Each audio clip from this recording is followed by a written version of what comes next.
Let's bring him on. Brought to you by Mercedes-Benz, the best or nothing. His name is Nick Wright. First things first. Okay, NBA Finals. The history of this league is when you've got multiple star. Oh, brother. What? What? What's wrong? Can you acknowledge Oh, I forgot. My bad. I'm sorry. Hold on. I forgot. Sorry. We got to be real professional over here. No fun. Nothing going on. Sorry. What were you saying? Okay, so the history of the league, even in Miami, we know the Lakers have always done it with stars, not role players. But even in Miami, it's been with stars when they've won. I like the Lakers in 5. I think it looked a lot like Denver, that it could be kind of a steamroll effect where you really never feel after game 1, you really feel like the Lakers are clearly the better team. Your thoughts? I agree with you almost wholeheartedly, with the only tweak being I think the Lakers might lose tonight. The Heat have to win tonight to have any shot in the series. Joy Taylor's beloved Miami Heat, who are a great story and a very good team, they know they have to, if they're going to win a championship, they have to do it within 6 games. Because if they're playing a Game 7 against LeBron, that's a loss. No one has done that, won in that scenario since George W. Bush was president. So that's not going to happen. For them to win in 6, they got to win Game 1. The Lakers, on the other hand, lost in Game 1 against Portland. There was a very, very smart, relatively good-looking radio television host who I think picked Portland to win the series after that. I can't remember who that is. They lost Game 1 against Houston. They didn't lose again that series. So the Lakers can lose tonight and still win the series. I understand folks want to bring up the 04 Pistons when a great collection beat, a great top 2 talent.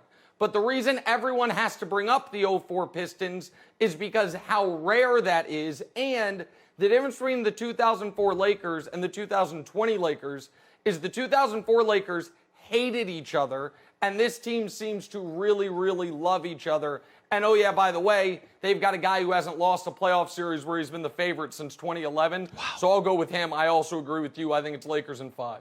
By the way, Clippers moved off Doc Rivers. I said this, when Doc, I think in the NFL you have to have a great quarterback, or even Andy Reid, Pete Carroll, and Belichick get fired. You don't win titles without it. In the NBA, you need a clutch number 2. A lot of people have great stars in this league. But when Phil had Kobe as a 2 to Shaq, or Pippen as a 2 to MJ, or Gasol a 2 to Kobe, and they were reliable, well, they won titles. When Doc had a reliable 2 in Paul Pierce and a hell of a 3 in Ray Allen, and then he won. When he had Blake Griffin and Paul George as his 2, he didn't win. This, to me, is a Paul George issue more than a Doc Rivers issue. Your thoughts? So a couple things. One is, you're right about the history there, but you shouldn't need a great number 2 to, in 7 years with the Clippers, make a single conference finals. Like, here's a stat that I'm going to tell you, Colin. You're not going to believe me, but I promise it's true. Frank Vogel has won as many playoff series with the Lakers as Doc Rivers won with the Clippers. That's a true story right there, as amazing as that sounds. And Frank Vogel's been there 1 year.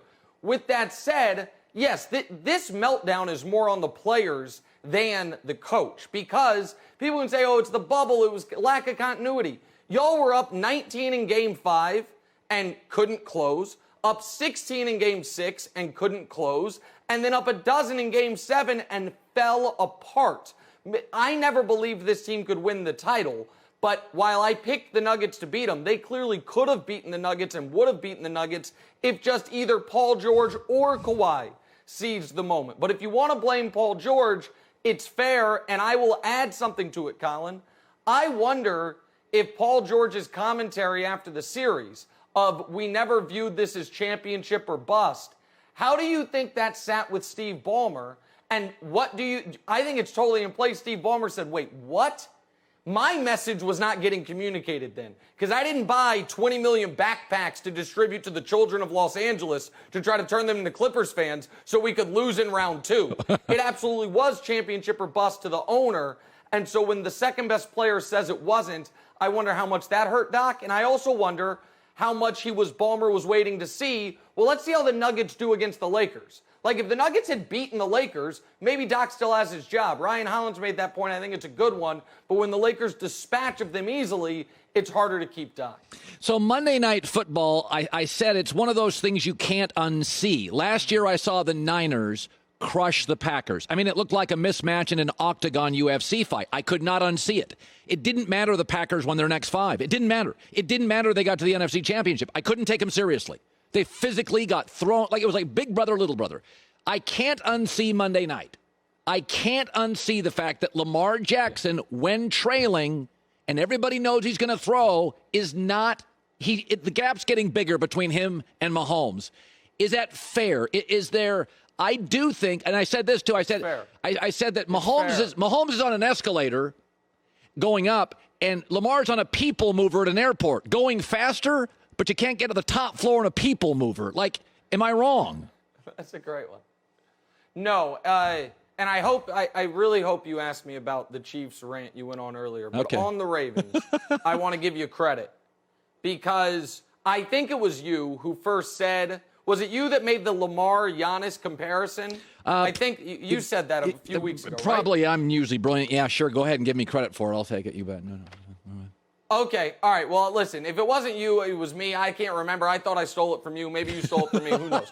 It's a perfect comparison, which is I don't think, LeBron included, there is a player you would rather have in the NBA over the course of the entire regular season, and there isn't a player who you'd rather have with a 10-point lead than Giannis Antetokounmpo with everything working going downhill. But I think there might be 6, 7, 8 guys you'd rather have if your team was trailing 10 going into the second half of a playoff game. That's where I'm at with Lamar right now. On any given week, he's probably the most dangerous player in the league, and he is without a question, even over Mahomes, the guy you would want if the team is up 10 at halftime. But when you're 0-5 in games your teams trail by double digits, when you're 21-1 in your career in the regular season, and except for against the Chiefs, and 0-5 in your career against the Chiefs or the playoffs, which are your biggest games essentially up to this point, it's concerning. It doesn't mean you write him off. It doesn't mean he won't get better. It just means, like Giannis, he is a guy right now that while is the number 1 draft pick in certain scenarios, I think Mahomes, Russell, you could say Deshaun, there might be a long list of quarterbacks where it's like, man, we're down 10 midway through the third quarter. Can you come back? He hasn't shown us that yet. And that's not hating on Lamar. Yeah. That's just recognizing right now he has a hole in his game, like Giannis's lack of a jump shot. Yeah, no, I totally agree. I think that was your idea first, not mine. Very good. So money is now pouring in on the Patriots, pouring in on New England. I'm going to stay away. I'm not betting against Kansas City until they lose. Okay, so I'm staying away from it. But I will say this. Peter King yesterday said MJ is Mahomes. And they are like, they look like just different than everybody else that plays their sport. But I do think that you have to at least acknowledge, and it's okay to admit I'm not a trust fund kid. Maybe I wish I was. That between Andy Reid and the Hunt family and the weapons and the O-line and the dysfunctional division, it's been a little easier for Mahomes than most quarterbacks entering the league. No? Okay, so there's a lot to unpack here.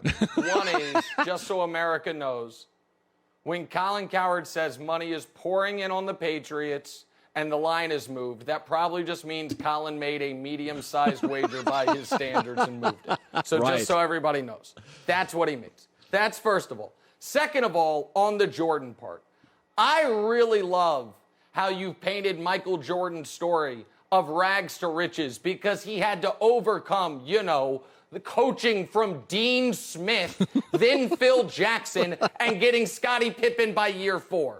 I mean, the mountains Michael Jordan had to climb. It's just unbelievable. I just love it. I love that. How could he do it in college? He's got the greatest coach ever and James Worthy to his right. Can you imagine they even made the tournament? Now on Mahomes. Obviously, Mahomes being drafted by Andy Reid with a team that has Tyreek Hill and Travis Kelce has set him up for massive success. No one would deny that. But your idea that he went to this pristine franchise, I will not let you write that history. Okay. I went to those playoff games. Before Patrick Mahomes took over, the Chiefs were 1-10 in their last 11 playoff games, and the one was a win over a Bill O'Brien coach team, so I don't think it counts. They hadn't been to a conference championship game in a quarter century, hadn't been to a Super Bowl in a half century.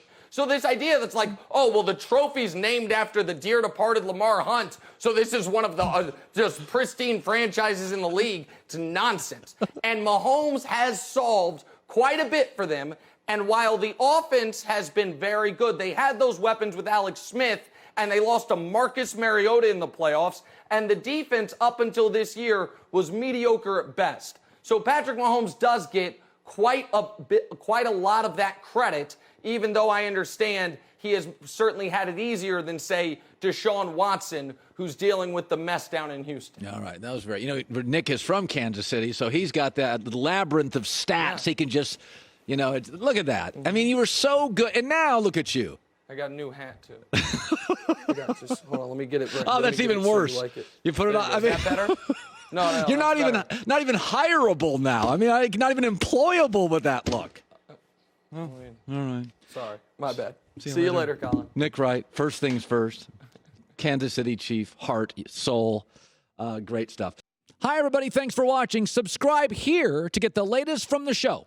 Also, be sure to check out more of the best clips from The Herd or go watch a few segments from other shows on FS1.